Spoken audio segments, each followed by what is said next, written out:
রাঙ্গুনিয়ার কৃতি সন্তান আমাদের 11 জোটের একমাত্র প্রার্থী ডাক্তার এটিএম রাইজল করিম ভাই। জি আউযু বিল্লাহি মিনাশ শাইতানির রাজিম। বিসমিল্লাহির রহমানির রহিম।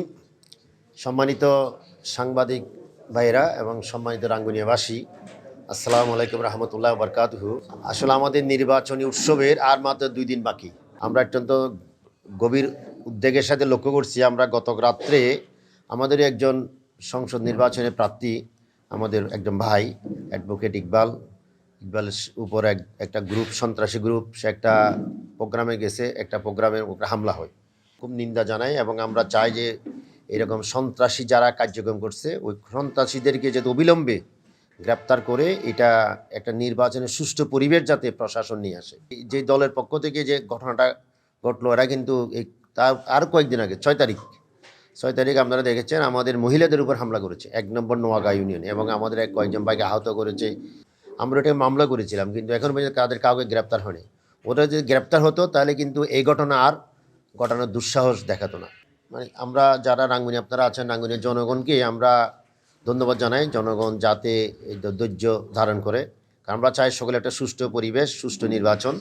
আমরা প্রশাসনের প্রতি আমাদের আবেদন হচ্ছে প্রশাসন যাতে একটা সুষ্ঠু পরিবেশে মানুষ, কারণ নির্বাচনের ভোট দেওয়ার জন্য মানুষ উৎসবমুখর পরিবেশে মানুষের সবাই আকাঙ্ক্ষা নিয়ে রাঙ্গুনিয়াবাসী অপেক্ষায় আছে প্রশাসনের কাছে। এই জন্য আমরা আইন শৃঙ্খলা বাহিনীর কাছে আমরা এই যে সমস্ত ঘটনা যারা এই অঘটন ঘটাইছে তাদেরকে দ্রুত গ্রেপ্তার করে আইনে আওতায় আনার জন্য আমরা আহ্বান জানাচ্ছি। আমরা কেউ উস্কানিতে আমরা পা দিব না, কারণ কিছু বিশেষ মহল ওরা উস্কানি, গুজব, বিভিন্নভাবে ভয়ভীতি প্রদর্শন করে নির্বাচনের পরিবেশকে নষ্ট করতে চাচ্ছে।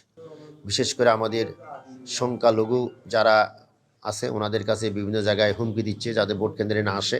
এটা প্রশাসনের দায়িত্ব, প্রশাসন যাতে এই সুষ্ঠু পরিবেশটা রক্ষা করে এবং বজায় রাখে।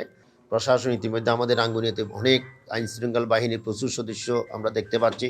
আমরা আশা করব ওনারা এই যে আমাদের একটা শান্তিপূর্ণ নির্বাচনের পরিবেশটা রক্ষা করবে। এখানে আমরা প্রতিদ্বন্দ্বিতার ভোটে তর্ক করব যুক্তিতে এবং জবাব দেবো গণতন্ত্রের মাধ্যমে, আমি বলবো। আর কোনোভাবে সহিংসতার মাধ্যমে আমরা জবাব দিব না।